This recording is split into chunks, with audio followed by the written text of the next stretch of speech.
Bonsoir à tous, bienvenue sur le plateau Equinox Soir, votre décryptage quotidien de l'actualité de lundi à vendredi, 19h-21h, 18h-20h, Greenwich Mean Time. Au lieu des 26 milliards francs CFA sollicités par le ministre des Sports et de l'Éducation physique en vue de l'organisation matérielle de la Coupe d'Afrique des Nations Total Energy 2021, ce sera plutôt une enveloppe réduite de moitié. Une correspondance marquée du saut très urgent du ministre d'État, secrétaire général à la présidence de la République, au secrétaire général des services du Premier ministre, informe le Premier ministre, chef du gouvernement, que le président de la République a arrêté le budget de l'organisation de la Coupe d'Afrique des Nations Total Energy Cameroun 2021 à la somme de 13 milliards 310 000 francs CFA. Une enveloppe qui ne sera pas gérée par le seul ministère des Sports et de l'Éducation physique, mais ventilée à travers diverses administrations. En choisissant de couper la poire en deux, le président de la République n'a pas voulu s'éloigner du raisonnable. Tenez, la 32e édition de la Coupe d'Afrique des Nations organisée in extremis par l'Égypte en 2019 était la première de l'histoire du football africain à accueillir 24 nations. À l'issue du comité exécutif de la CAF tenu à Marrakech, au Maroc, du 15 au 17 janvier 2019, Ahmad Ahmad annonçait que le budget de la Coupe d'Afrique des Nations 2019 en Égypte s'élèverait à 30 millions de dollars US, soit 17 milliards 260 millions de francs CFA, soit une nette différence de 4 milliards de francs CFA avec ce qui a été arrêté par le président de la République. Madame, Monsieur, tout à l'heure à 20h, c'est la grande édition d'information présentée par Cédric Nouffelé. Tout de suite après, je vous retrouve pour Equinox Soir, deuxième partie. Ce sera le temps du débrief.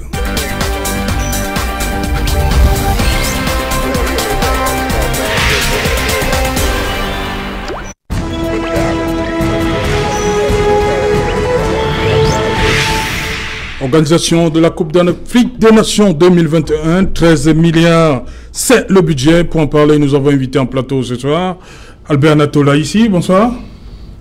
Bonsoir à vous, c'est Jalon Auto. Je salue mes co-panélistes que vous allez présenter derrière moi. Je salue vos nombreux téléspectateurs, notamment ceux qui nous regardent en dehors du continent africain. Je parle des Africains, je parle des Afro-descendants. Je ne parle pas des cerveaux blanchis. Souvenez-vous, demain se tient le fameux sommet Afrique-France du côté de Montpellier. Donc, sans les chefs d'État. Donc, ces cerveaux blanchis, ça les regarde. Maintenant, permettez-moi de saluer. Hier, c'était la journée des enseignants dans mon pays.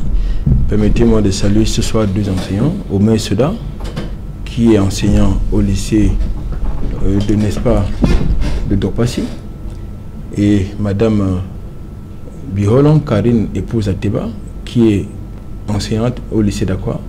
Je m'incline, n'est-ce pas, tous les enseignants, que ce soit de la maternelle, du primaire au secondaire, en passant par le supérieur, parce que c'est de gros sacrifices. Nous qui sommes autour de dans le cadre, sur ce plateau, nous sommes le produit, n'est-ce pas, des enseignants. Quelquefois, nous leur parlons avec beaucoup de condescendance, alors que ce sont eux qui nous ont fabriqués. Permettez-moi ce soir de m'incliner, n'est-ce pas, devant leur sacrifice. Ok. Bonsoir Pauline. Bonsoir à Serge Jeanin, bonsoir co-panélistes, à tous les Camerounais qui nous regardent. Bonsoir aussi à Serge Pincé, parce que je me retrouve dans sa situation. J'ai gagné ma carte d'identité. Donc j'espère que la mienne ne sortira pas après 2 ou 3 ans comme la sienne. Vous dites quoi? Je dis que j'ai gagné ma carte d'identité, donc j'espère ne pas vivre la même situation que Serge Pincé pour entrer en possession d'une nouvelle carte d'identité. Ok. Bonsoir Charles Lisan. Bonsoir Serge Alain, bonsoir aux invités, bonsoir à tous les Camerounais qui nous suivent ce soir. Voilà. Un bonsoir particulier à la délégation du RDPC qui va honorer notre parti aux obsèques du grand roi sultan de Bamou ce samedi.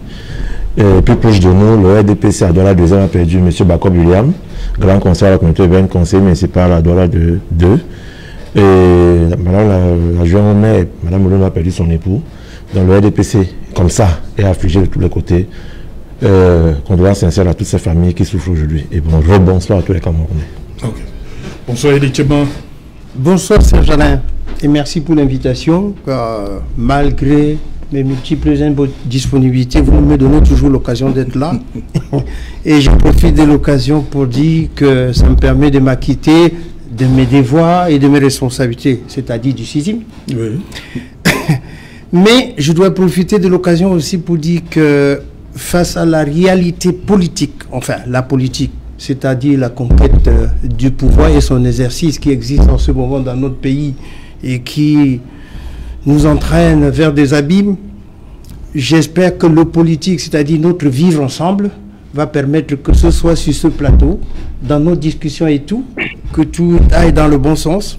Et je profite de votre tableau, de votre plateau pour saluer tous vos millions de téléspectateurs et plus particulièrement certains de vos spectateurs qui nous soufflent tous les jours pour avoir des éléments à donner sur ce plateau. Voilà, merci. Elie Tchema, Société civile, Albert Natola ici, journaliste, Paul Youm, l'AFP et de l'autre côté, au bout de la table, Charles Elisa du Rassemblement démocratique du peuple camerounais.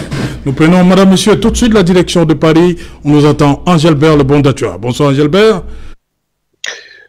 Bonsoir Serge Alain.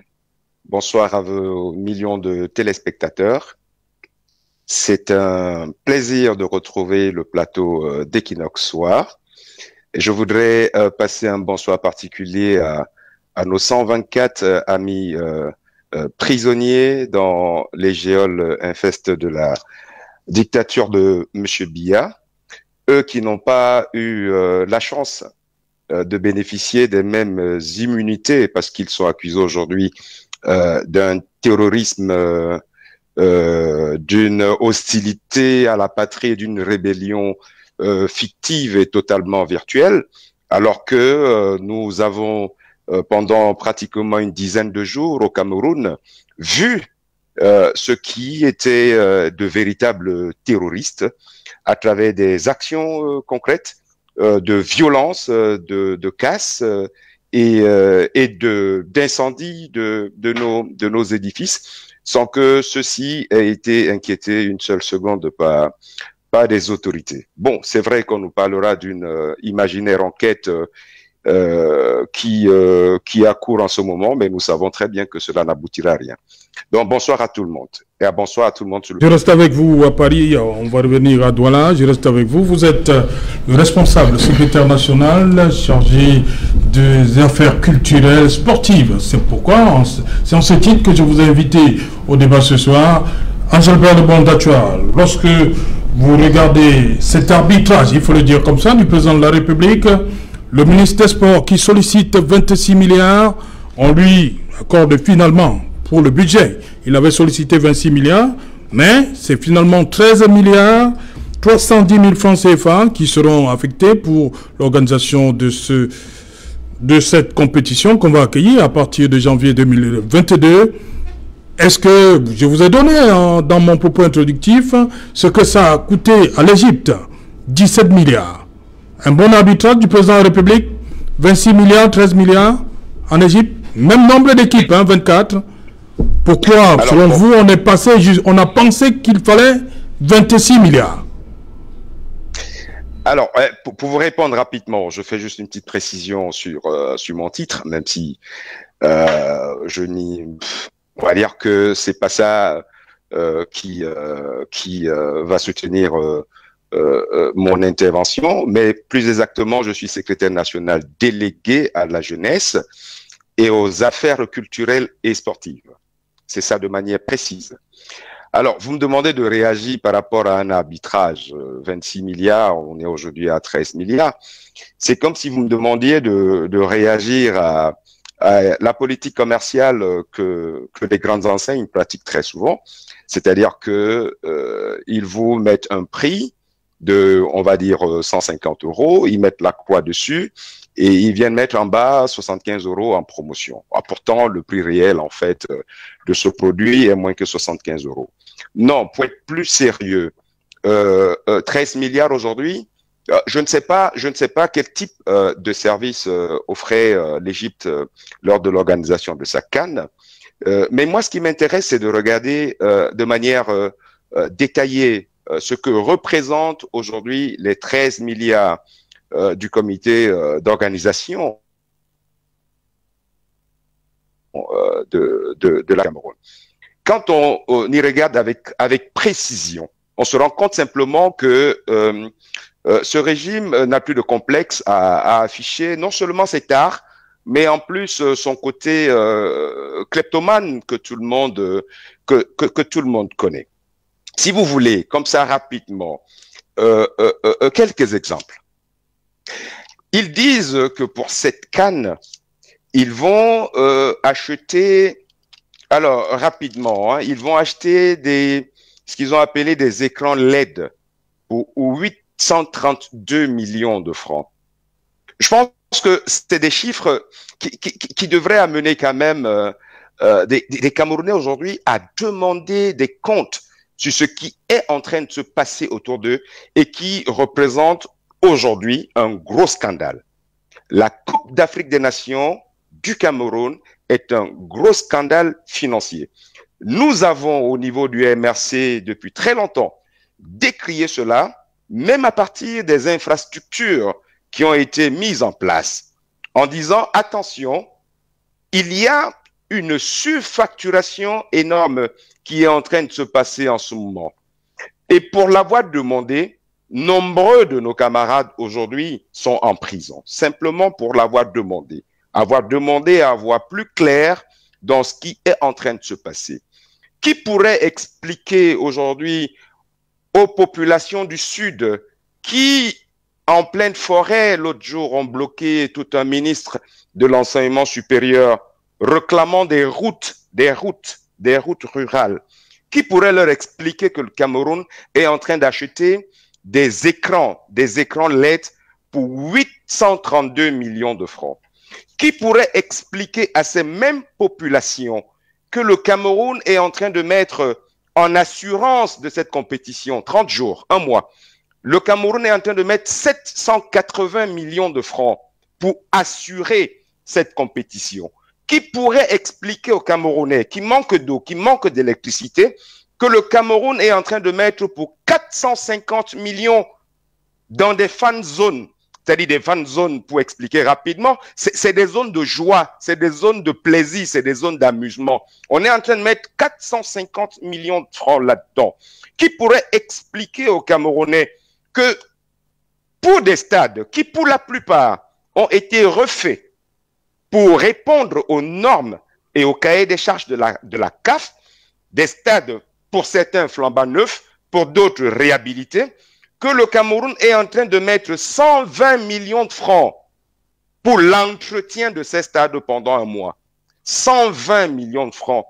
Qui pourrait expliquer aux populations de l'extrême nord qui manquent aujourd'hui de tables bancs dans leur salle de classe, d'accord, que nous allons acheter du matériel pour des centres d'accréditation pour 200 millions de francs. C'est de cela qu'il faut parler.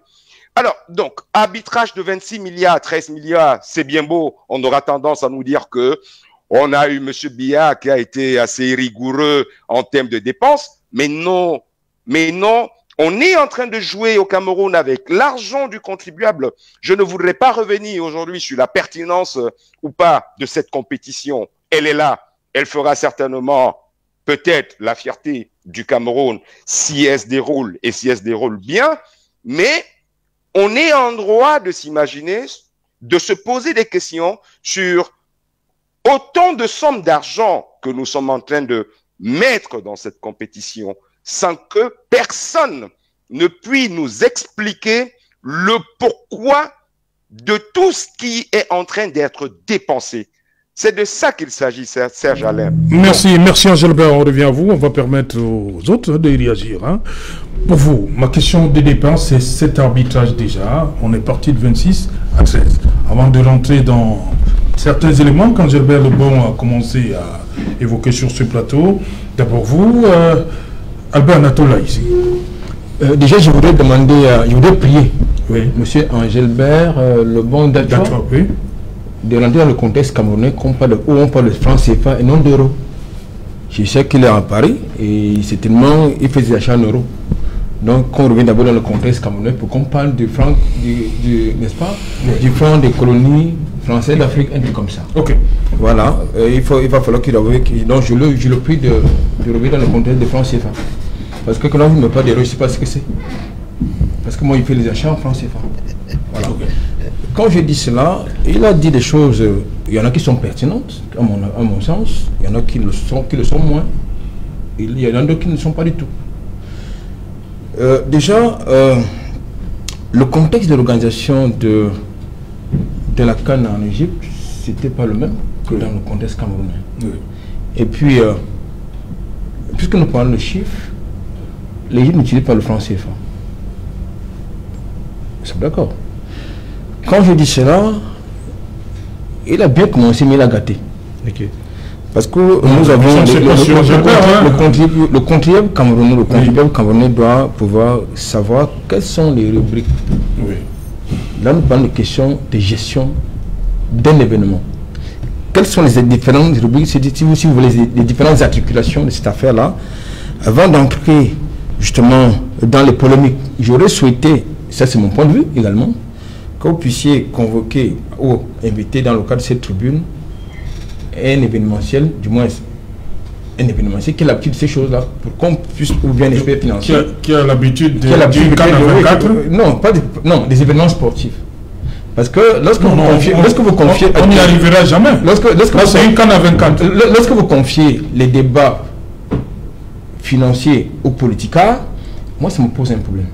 Non, parce que là, non, non,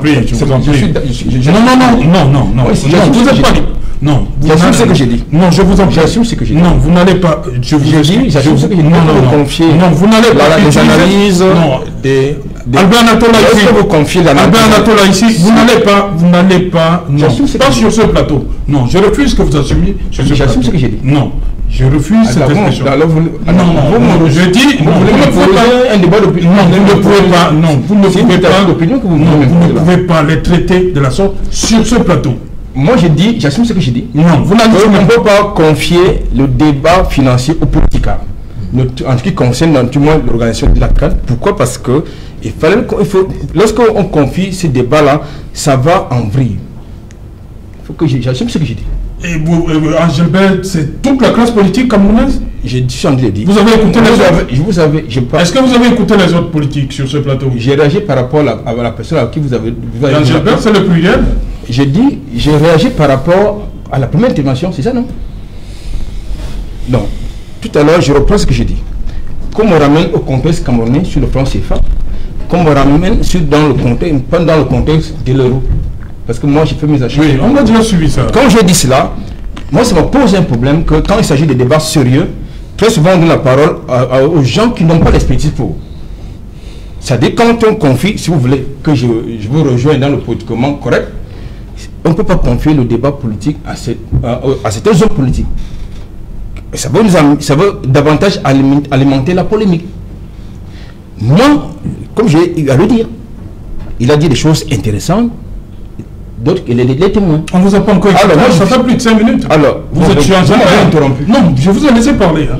Non, je vous ai laissé parler. Maintenant, on revenait sur ce que vous avez déjà dit. Il fallait que je le dise. Maintenant, quand je le dis, ce qui m'intéresse dans l'affaire, quelles sont les articulations de cette affaire? Pour qu'on puisse avoir une demande de budget de 26 et qui est divisé en deux, comme vous l'avez tout à l'heure souligné. C'était ça ma question. Non, c'est justement votre question. Vous avez voulu me reprendre par rapport à mes éléments de langage. Mais c'est parce que vous êtes attaqué à un politique. J'ai dit politicard. Oui, voilà. Moi, j'ai dit politique. Chacun répond à ce qu'il dit. Mais quand je dis cela, moi, ce qui me pose problème dans ce document-là, quelles sont les différentes articulations? À quoi va servir? Quelles sont les différentes articulations d'animation? Bon, je prends un exemple, Anatole. La communication, on a mis 275 millions. Permettez. Par exemple. Permettez. Il y a une rubrique qui a été convoquée tout à l'heure par M. Angélbert Ndachoua. C'est-à-dire l'achat des écrans LED. Il a choisi ce qui l'arrange. Non. Et il a toute l'orientation qu'il veut. C'est mon temps de parole. Oui, bon, je voulais juste qu'on avance. Excusez-moi, grand frère. Voilà, c'est mon temps de parole. Il a raison de questionner, c'est-à-dire que on va acheter combien d'écrans qui vont coûter plus de 800 millions. Là, je suis d'accord avec lui. C'est quoi? Je suis d'accord, parfaitement d'accord avec lui. Parce que dans les fan zones, c'est que le contenu des fan zones. Là, je suis d'accord avec lui également. Ça, c'est important qu'il le dise. Donc, comme je le disais tantôt, il a dit des choses qui sont intéressantes, qu'il faut questionner. Alors, là, il va donc falloir, et ça, c'est également le rôle des hommes politiques.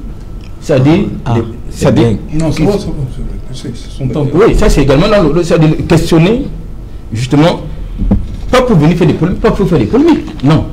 Pas pour critiquer ou bien pour faire le bashing. Il vous écoute, hein, il vous écoute les hommes politiques. Voilà, pas pour faire le bashing, pas du tout.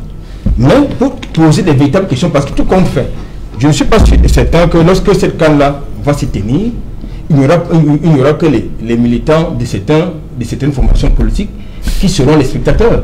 Ce sera tous les Camerounais. Parce qu'il s'agit quand même d'un événement sportif majeur. Ok. Poléum, revenons sur l'arbitrage de 26 à 13 milliards. Déjà, c'est une surprise de voir déjà pour, entre guillemets, je mets ça entre guillemets, une première où on a un budget de 26 milliards, une proposition de budget de 26 milliards, et puis à la fin, il y a l'arbitrage pour la moitié, 50%, 13 milliards. Quand vous regardez les rubriques, vous vous rendez compte que vraiment 26 milliards c'était exorbitant. Vous allez prendre par exemple l'hébergement où on a 3 milliards. J'ai essayé de faire un petit calcul parce que il faut faire attention. C'est pas le chiffre c'est vrai que les chiffres ils sont forts quand on les entend, mais il faut connaître ce qu'on va faire avec cet argent. Justement. Par exemple, pour l'hébergement, les logements, on va loger les sportifs, les membres de la délégation, la CAF, etc., dans des hôtels 5 étoiles, 4 étoiles, où le coût est minimum de 100 000 francs la journée. Donc, quand vous voyez qu'on arrive à 3 milliards, c'est encore plus raisonnable. Donc, vous imaginez si on était à 26 milliards, ça aurait été 6 milliards. Qu'est-ce que les 3 milliards supplémentaires à quoi ça aurait servi? Donc moi, je me dis que là, peut-être comme les caisses de l'État sont asséchées, il y a les multiples guerres que nous devons financer, ça a obligé les dirigeants à être un peu plus raisonnables et ne plus accepter un certain nombre de choses. Même comme nous attendons toujours le rapport sur la Covid-19. Et je salue justement le travail des hommes politiques, qui sont les parlementaires, qui sont ceux qui doivent donner les détails de ce genre d'activité aux populations. Parce que c'est ça le rôle des députés. Ils sont élus justement pour contrôler l'action gouvernementale. Ces documents, ils sont transmis aux députés. Donc celui qui veut connaître le contenu, il se rapproche soit du ministère des Sports qui a élaboré le budget, qui a la réponse, soit du député de sa circonscription pour lui dire vous êtes député, donc vous devez me fournir ce document pour que je sache de quoi il s'agit. Je voudrais dire au préalable, lorsqu'on a annoncé la CAN, que le Cameroun va organiser la CAN, si ma mémoire est bonne, c'était en 2014, il n'y avait pas encore le contexte actuel. On a pris le temps qu'on a pris, on a pris les préfabricants, on a fait tout ce qu'on a fait. Au moment où le Cameroun a commencé ses chantiers, nous disions d'abord, juste avant, que peut-être nous n'étions pas dans les conditions appropriées pour organiser la CAN, mais nous y sommes allés. Dès lors que nous y sommes allés, nous devions voir l'organisation de la compétition jusqu'à la ligne. Parce que si nous y arrêtions, c'est que tous ces chantiers seraient abandonnés comme on a vu d'autres projets. Maintenant, nous y sommes déjà quasi certains, je mets ça à 95%, les 5%, je mets ça dans la gestion des risques, que la CAN aura lieu au Cameroun.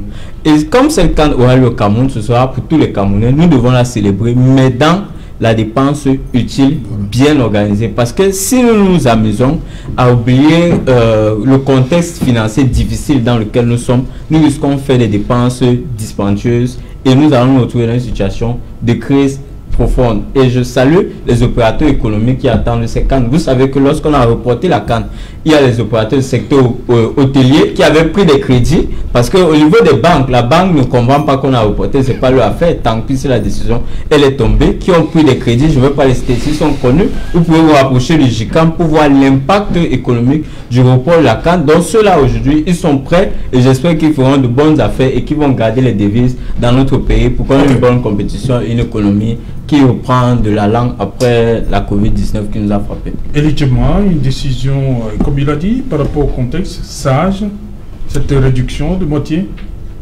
Avant de répondre à votre question, Oui. Je voudrais tout simplement préciser à M. Aïssi que la critique nourrit la perfection. Alors, on ne peut pas vivre dans un environnement sans faire la critique, sinon on n'avance pas. Tout à fait. Cela étant, pour le chiffre qui est donné, je tiens d'abord à signaler que depuis un certain temps, surtout concernant la CAN, revenir aujourd'hui sur les débats des chiffres, pourtant nous en avons vécu et qui ont fait mal. Moi, je crois que ça me fait plus mal d'être en train d'entendre les détails des chiffres et autres. Ce que je dois retenir, c'est que si on est passé de 26 milliards à 13 milliards, ça, c'est déjà quelque chose de bien, parce qu'il y a eu un arbitrage. Deuxièmement, au-delà de cet arbitrage, j'ai cru entendre que le président a même orienté la répartition du budget. Pourtant, tout au long de tous les problèmes de la CAN, il y avait tantôt la task force, les commissions qui géraient de manière superficielle tout. Et je crois que cet acte vient ici rencontrer un des fondements de la gouvernance. C'est qu'on appelle la territorialité et la subsidiarité active. Ça veut dire quoi? À partir du moment où on remet une part du budget à un groupe donné, il sera plus facile de contrôler et de vérifier si l'action a été bien faite.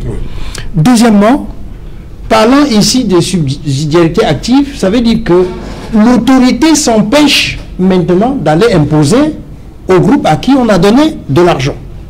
Là, au moins, quel que soit le montant, aujourd'hui, pour moi, je crois que c'est déjà une belle idée.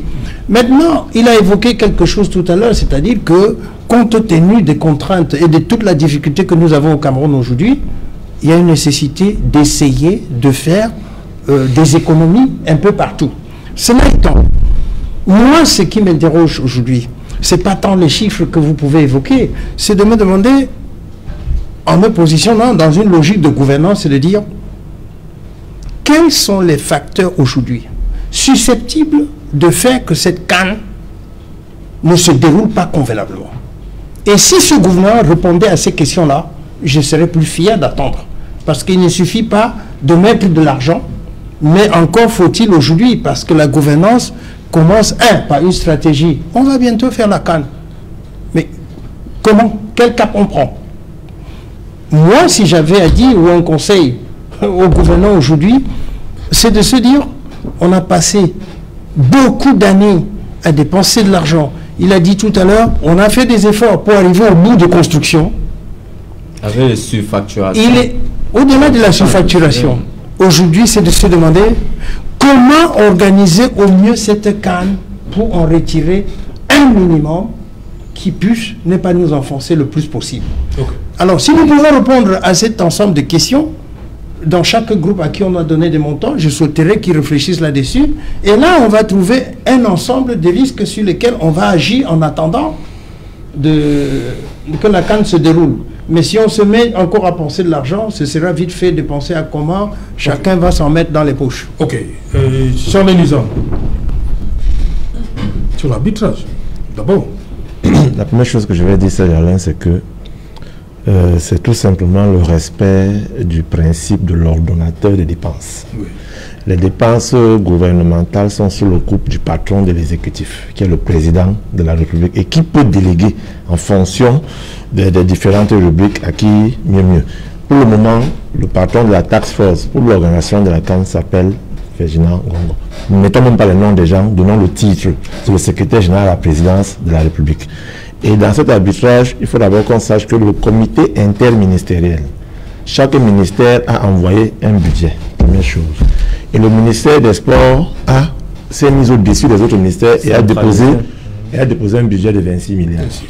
Et quand c'est arrivé à la présidence, le président de la République a pris tout son temps avec ce qu'il a comme information de gauche à droite et a appliqué et a dit c'est 13 milliards. Et il allait plus loin en ventilant les rubriques, en choisissant les rubriques qui peuvent apporter de la plus-value à ce que notre CAN soit, ce que lui veut et ce que les Camerounais veulent surtout, que ça soit une belle fête de communion, de rassemblement, de foisonnement d'idées et qu'on avance. Et quand je je voudrais ici dire que les principes en économie sont simples. Il faut d'abord qu'on ait un esprit rationnel.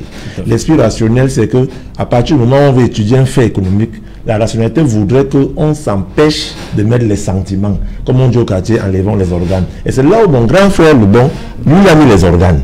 Par exemple, je vais lui faire comprendre qu'un fan zone, ne regardez pas la dépense, regardez plutôt l'utilité de la dépense et plus loin, la justification de ces dépenses ne se fera pas des pièces comptables. On n'en est pas là.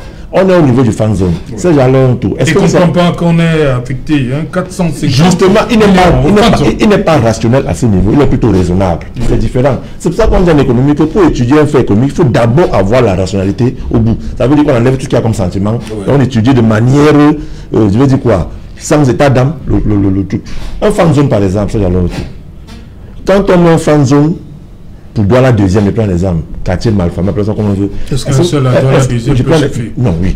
C'est pas arrondissement. Prenons l'exemple. Oui. Est-ce que vous savez qu'un fan zone, c'est un endroit où vous avez des jeunes dames qui viennent faire de la braise, donc elles font du commerce. Vous avez des gens qui mettent de la boisson qui vendent. Vous avez des jeunes qui viennent ramasser les bouteilles, tout. Donc c'est aussi un endroit qui peut fournir de la richesse et en créer. Il y a une animation artistique. Ah, tout à fait. En fait, donc, chacun peut y trouver du sien. Quand on dit, par exemple, qu'on va acheter des écrans LED, ça peut être des locations. Le plus important, c'est qu'est-ce qu'on fait de l'utilité de cet instrument qu'on a acheté après la canne. Moi, je me projette plus dans...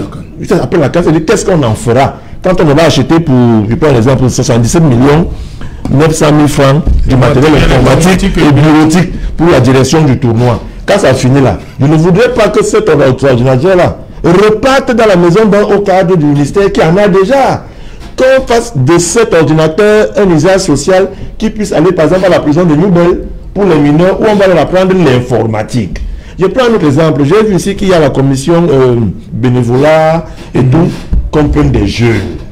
Les mineurs de la prison qu'on prenne les jeunes de commandants. Pourquoi ce de Messassi, de Dédé. Non, Marlon disait qu'elle parle de moi, je parle des autres. Quand elle dit Nobel, je parle de tous les quartiers du Cameroun. Donc, qu'on prenne par exemple ces jeunes-là et qu'on fasse d'eux des acteurs sociaux utiles pour cette canne. On les met à l'aéroport, ils accueillent les étrangers, ils les orientent, ils font ceci. Et on devra gagner comme ça là, un individu, un citoyen qui plus tard pouvait être petit bandit et qui, par le fait d'avoir participé...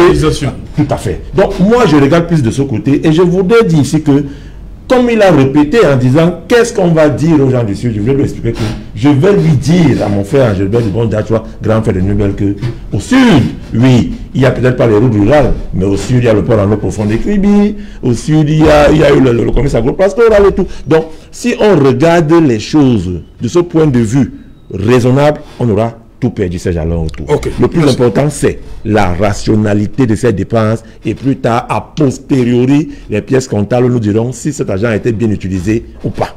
Voilà, Angel Le Bon Dachua, vous avez suivi ce premier tour. Hein. Bah, écoutez, Serge Alain, je ne vais pas répondre à ce que j'ai entendu après mon intervention tout à l'heure de la part d'un intervenant sur le plateau, par élégance et par respect pour vos millions de téléspectateurs. Donc je vais rester concentré sur l'essentiel. Je vais repréciser quelque chose. Je pense que le thème de l'émission de ce soir est suffisamment parleur. C'est 13 milliards. À la limite, j'ai envie de rajouter la question de pourquoi faire. Alors, c'est 13 milliards d'argent de nos impôts. C'est 13 milliards si on avait une gouvernance cohérente. C'est 13 milliards sur lesquels on pouvait faire des économies et qui auraient pu nous servir à faire autre chose plus utile pour notre pays. Donc, les intervenants qui ne voudraient pas qu'on parle de chiffres m'en excusent. Je suis bien obligé de regarder ces dépenses dans les détails. Dans les détails, pour bien montrer que nous avons un problème de gouvernance globale. Serge Alain, quand ce comité d'organisation a été créé par décret en 2017, dans les nombreuses missions, il est bien défini que ce comité doit rechercher des partenaires et des sponsors. Je suis un ancien cadre d'Orange Cameroun, je sais de quoi je parle. Je vous dis que si on veut rentrer dans les détails, si on veut revenir à la fan zone où mon jeune frère Elisan ne voit que la vente des poissons braisés et de la vente de la boisson qui pourrait profiter à certains opérateurs économiques. Mais moi, je vois, je l'ai dit d'entrée de jeu, les économies qu'on aurait pu faire. 450 millions auraient pu être pris en charge par de nombreux sponsors dans ces fan zones. Sans publicité, ça aurait pu être les brasseries du Cameroun, Guinness Cameroun, UCB ou Orange ou Camtel. Nous connaissons tous les entreprises au Cameroun qui, pour un événement comme celui-là, sont prêts à mettre le paquet pour prendre en charge un ensemble de choses. Cela s'appelle être rationnel dans la gouvernance. Aussi simple que ça.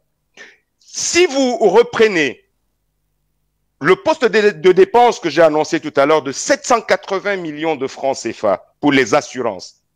Comment pouvez-vous imaginer un seul instant qu'à côté de ça, qu'on ait à peu près, je ne sais pas combien de centaines de millions que j'ai relevés pour la mobilisation médicale. À quoi peuvent servir ces centaines de millions pour la mobilisation de la couverture médicale? 420 millions de francs CFA, alors qu'à côté, on a de la couverture assurance. On me dira peut-être que c'est pour acheter, je ne sais pas moi, tout ce qui est appareil hyper sophistiqué médical, sauf que ces appareils-là ont été achetés depuis très longtemps et qui nous a permis de remplir le cahier de charges sur le plan sanitaire afin que notre candidature puisse être validée pour l'organisation de cette CAN. En résumé, Serge Alain, ce qui se passe, c'est ce qui se passe depuis 40 ans. 40 ans au Cameroun.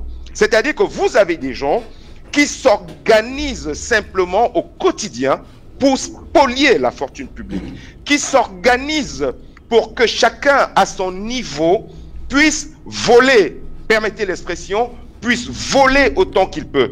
Et c'est pourquoi lors de leur renouvellement d'organes de base, où vous allez les voir s'entretuer comme ils se sont entretués, où vous allez les voir brûler tout un domicile de sous-préfet, où vous allez les voir bloquer des routes, c'est parce que chacun voudrait lutter pour avoir simplement sa part de gâteau. Merci, merci Angelbert. On revient. On va prendre les autres interventions sur ce plateau. D'abord, Charles Elisan. Oui, je suis obligé de rejoindre Anatole Laïssi quand il dit que on va arriver à un niveau dans ce pays où le menuisier aura envie de montrer aux médecins comment on tient le bistouri. Il y a une grosse différence entre l'assurance et la couverture médicale. Je dis bien une grosse différence. Il ne faudrait pas qu'Angelbert nous amène dans les méandres, je ne sais pas moi de quoi. Deuxième chose, je suis aussi au cadre d'Annexel Cameroun, et c'est ce que c'est un événement national. Le Cameroun, en tant qu'organisateur de la CAN, doit faire sa dépense à lui, et maintenant les sponsors c'est autre chose, rien à voir avec ce qui est là. Maintenant, réduire le fan zone, une histoire de briser, oui. La maman qui vendra le poisson brisé ce jour-là, pendant un mois, aura plus d'argent que ce qu'elle vend au Carrefour chez Nebel, par exemple. Il faut qu'il comprenne qu'à ce moment-là, il y aura de la demande et il y aura aussi de l'offre. Troisième chose, je suis amusé qu'un militant du MRC ait envie de faire la morale au RDPC quand on parle de gestion de l'argent. Il ne voudrait pas revenir sur Survival. Je ne voudrais pas revenir sur ce qui se passe depuis 2 jours avec Sandy de Boston, qui est leur ami, sœur siamoise, dans les dépenses de ce qu'ils ont fait là-bas entre eux, les gens de la base. Je voudrais qu'on reste dans le thème du débat et que lui, il fallait comprendre que, oui, Zangzacha est heureux d'être président de sous-section RDPC aujourd'hui, suite à ce renouvellement, et qu'on attend tout le renouvellement de leur parti là, depuis longtemps, où on nomme du président jusqu'au vigile du siège. Nous sommes fait notre renouvellement. Mais pour les... Oui, je voudrais réagir à ce que le bon a dit. Bon, on peut comprendre sa position, mais premièrement, les débats sur la nécessité de dépenser ou pas, on a dépassé ça. La CAN est déjà là, donc il faut qu'on dépense. Si son parti est au pouvoir, ils ne dépenseraient pas 0 francs, ils auraient dépensé de l'argent. La deuxième chose qu'il faudrait aussi qu'ils comprennent, c'est que même quand on fait ce genre de budget, le responsable, celui qui est coordonnateur au niveau de la gestion, il peut dire que par exemple, pour les déplacements, j'ai besoin de 100 millions. C'est dans ces 100 millions où il fait recours aux sponsors, les entreprises qui sont dans le secteur pétrolier pour leur dire que bon, quel soit le bon le carburant, pour dire le bon le carburant à hauteur de combien. C'est comme ça que ça se passe dans la gestion de l'événement. La troisième chose aussi qu'il faudrait comprendre, c'est qu'il a soulevé une question qui est quand même pertinente. C'est de la nécessité de dépenser les telles sommes dans un contexte où on manque de l'eau, etc. Mais je voulais lui dire, quand le Cameroun disputait la CAN au Mali, où nous sommes allés en balade, on l'a remporté haut la main, le Mali n'était pas mieux que le Cameroun actuel. Quand il y a eu la Coupe du Monde au Brésil, il y a eu la même polémique. Pendant qu'il y avait la Coupe du Monde, il y a des gens qui manifestaient pour dire qu'il ne fallait pas qu'il y ait la Coupe du Monde au Brésil parce qu'ils disaient que les favelas étaient défavorisés. Il fallait ça. Donc, c'est des choses qui existent dans le monde. Même si vous remontez jusqu'à la Grèce antique, vous allez trouver qu'il y a toujours un moment de réjouissance des populations, même lorsqu'il y a le malheur comme le multi-crise que nous traversons. Donc, pour ma part, je crois que nous devons être plus dans une position, comme M. Chimna l'a dit aujourd'hui, de voir la meilleure manière possible dans laquelle nous allons organiser cette CAN. Oui, on attend. Mais écoutez, bon, là, je rejoins. Là, maintenant, nous avons un débat objectif. C'est-à-dire que ce qui est important, c'est que nous ayons cet événement qui était attendu depuis 2019. Nous sommes en 2021. Vous et moi, nous avons tenu des débats sur ce plateau pour décrier la malgouvernance que nous avons observé dans notamment la gestion de la construction des infrastructures sportives et hôtelières.